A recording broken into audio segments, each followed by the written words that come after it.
Hello friends, welcome to my channel. ಇವತ್ತು ನೀವು ಪ್ಯಾರಾಸೈಟಾಲಜಿನ ನೋಡ್ತಾ ಇದ್ದೀರಾ. ನಾನು ಎಂಟಮೀಬಾ ಹಿಸ್ಟೋಲಿಟಿಕನ ಹಿಂದಿನ ವೀಡಿಯೋದಲ್ಲಿ ಹಾಕಿದ್ದೀನಿ. ನಿಮ್ಗೆ ಏನಾದರೂ ಬೇಕು ಅಂದರೆ ಆ ವಿಡಿಯೋನ ನಾನು ಡಿಸ್ಕ್ರಿಪ್ಷನ್ ಬಾಕ್ಸಲ್ಲಿ ಲಿಂಕ್ನ ಕೊಟ್ಟಿರ್ತೀನಿ, ಹೋಗಿ ನೋಡಿ.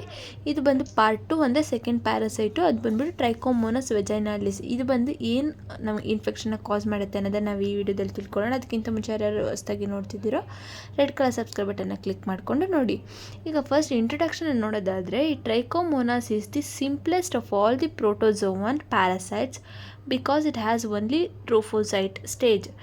ಇದು ಬಂದು ಸಿಂಪ್ಲೆಸ್ಟ್ ಪ್ಯಾರಾಸೈಟ್ ಅಂತಲೇ ಕರಿಬೋದು. ಯಾಕಪ್ಪ ಅಂದರೆ ಇದರಲ್ಲಿ ಬರೀ ಟ್ರೋಫೋಸೈಟ್ ಸ್ಟೇಜ್ ಮಾತ್ರನೇ ಬರುತ್ತೆ. ಈಗ Trichomonas infects the urogenital tract unlike other members of the order Trichomonadida which inhabited the intestinal tract. ಇದು ಇಂಟೆಸ್ಟೈನಲ್ ಟ್ರ್ಯಾಕ್ನ ಅಫೆಕ್ಟ್ ಮಾಡಿದರೆ ಇದು ಬಂದು ಯೂರೋಜೆನೈಟಲ್ ಟ್ರ್ಯಾಕ್ನ ಅಫೆಕ್ಟ್ ಮಾಡುತ್ತೆ, ಇನ್ಫೆಕ್ಷನ್ ಮಾಡುತ್ತೆ. Sexually transmitted infection is known as a trichomoniasis. ಇದನ್ನು ಸೆಕ್ಷುಲಿ ಟ್ರಾನ್ಸ್ಮಿಟೆಡ್ ಡಿಸೀಸ್ ಅಂತಲೂ ಕರಿಬೋದು. ಈಗ ಅದರ ಮಾರ್ಫಾಲಜಿನ ನೋಡೋದಾದರೆ, ಇಟ್ ಈಸ್ ಅ ಫ್ಲಾಜಿಲೇಟೆಡ್ ಪ್ರೋಟೋಝೋವನ್ ಅಂತ ಹೇಳ್ತೀವಿ. ಈ ಟ್ರೋಫೋಸೈಟ್ ಅಂದರೆ ಏನು ಅಂತ ನಾನು ಹಿಂದಿನ ವಿಡಿಯೋದಲ್ಲಿ ಹೇಳಿದೆ. It is a growing stage ಅಥವಾ ವೆಜಿಟೇಟಿವ್ ಫಾರ್ಮ್ ಅಂತ ಹೇಳ್ತೀವಿ. ಫೀಡಿಂಗ್ ಸ್ಟೇಜ್ ಅಂತಲೇ ಹೇಳ್ಬೋದು. Is a only stage present in the life cycle. ಇದರಲ್ಲಿ ಇರುವಂಥ ಲೈಫ್ ಸೈಕಲಲ್ಲಿ ಬರೀ ಇದೊಂದೇ ಸೈಕಲು ಪ್ರೆಸೆಂಟ್ ಇದೆ.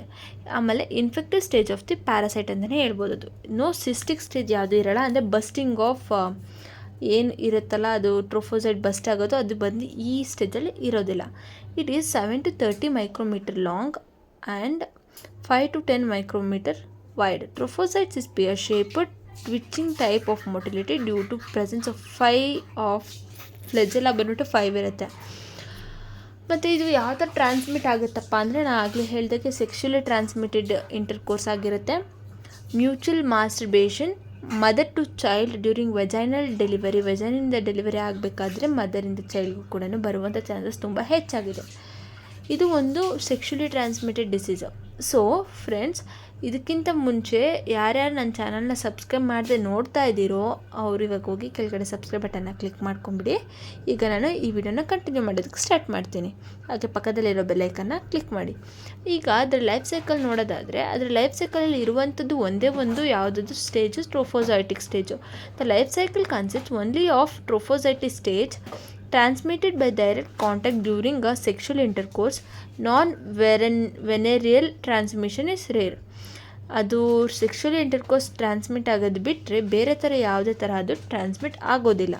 ಇದು ಮೂವ್ ಯಾವ ಥರ ಆಗುತ್ತಪ್ಪ ಅಂದರೆ, ಇಟ್ ಈಸ್ ಮೊಟೈಲ್ ಯಾವ ಥರ ಆಗುತ್ತೆ, ಫ್ಲೆಜೆಲೈನ ಮೂವ್ ಆಗುತ್ತೆ. ಅದಕ್ಕೆ ಬಂದು 5 ಫ್ಲೆಜೆಲಾಸ್ ಇರುತ್ತೆ. ಸೊ ಅದರಿಂದ ಅದು ನೀಟಾಗಿ ಮೂವ್ ಆಗೋಕ್ಕೆ ಹೆಲ್ಪ್ ಆಗುತ್ತೆ.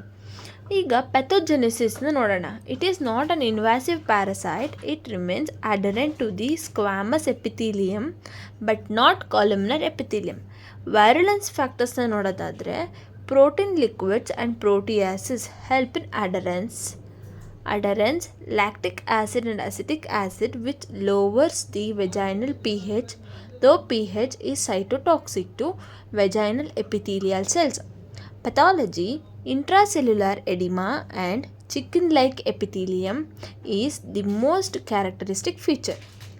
ಸಿಮ್ಟಮ್ಸ್, ಅದು ಇವಾಗ ಅದು ಬಂತು ಅಂದರೆ ಸಿಮ್ಟಮ್ಸ್ ಯಾವ ಥರ ನಮಗೆ ಗೊತ್ತಾಗುತ್ತೆ ಅದು ಬಂದಿದೆ ಅಂತ ಅಂದರೆ, inflammation of the vaginal canal, vulvar itching leading to oedema, tenderness and chafing, redness, yellow and green foul smell, discharge, painful urination, dysuria, dyspareunia, punctate hemorrhages on the cervix known as a coplitis macularis or strawberry cervix ಅಂತಲೇ ಕರಿತೀವಿ.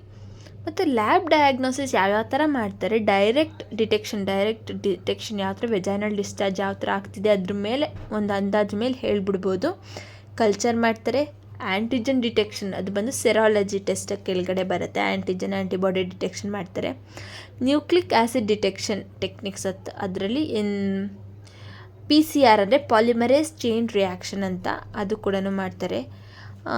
ಅದು ಬಿಟ್ಟು ಇದಿಷ್ಟನ್ನು ಕೂಡ test ಮಾಡಿ confirm ಮಾಡೋದು ತುಂಬ important ಈ ಇದರಲ್ಲಿ. ಮತ್ತು ಟ್ರೀಟ್ಮೆಂಟ್ ಏನಪ್ಪ ಅಂದರೆ, single dose of metronidazole 2 grams once or metronidazole PO 500 mg TDS for 7 days. Treat the male sexual partner. Tinidazole is a alternative drug. Prognosis is a fully recovery 100%. Prognosis is fully recovery. ಇದು ತೊಗೊಳೋದ್ರಿಂದ ತುಂಬ fully recovery 100% ಇದೆ. ಮತ್ತೀಗ preventive measures ಅಂತ think ಮಾಡ್ಬೋದು. So ಅದಕ್ಕೇನು ಮಾಡಬೇಕು, ನಮ್ಮ personal ಹೈಜಿನ ನಾವೇ ಮೇಂಟೈನ್ ಮಾಡ್ಕೋಬೇಕು. ಸೊ ಅದರಿಂದ ನಾವು ಆ ಇನ್ಫೆಕ್ಷನ್ನ ತಡೆಗಟ್ಬೋದು. ಬ್ಯಾರಿಯರ್ ಪ್ರಿಕಾಷನ್ಸ್ ಅಂದರೆ ಸೆಕ್ಷುವಲ್ ಇಂಟರ್ಕೋರ್ಸ್ ಆಗಬೇಕಾದ್ರೆ ಯೂಸ್ ಆಫ್ ಕಾಂಡಮ್ಸ್ ಮಾಡೋದ್ರಿಂದ ಅದನ್ನು ತಡೆಗಟ್ಬೋದು. Avoidance of sexual contact with infected partners, detection and treatment of cases either males or females. ಈ ಇನ್ಫೆಕ್ಷನ್ಗೆ ಯಾವುದೇ ತರಹದ ವ್ಯಾಕ್ಸಿನ್ಸು ಅವೈಲಬಲ್ ಇರೋದಿಲ್ಲ. ಸೊ ಈ ವಿಡಿಯೋ ಇಷ್ಟೇ.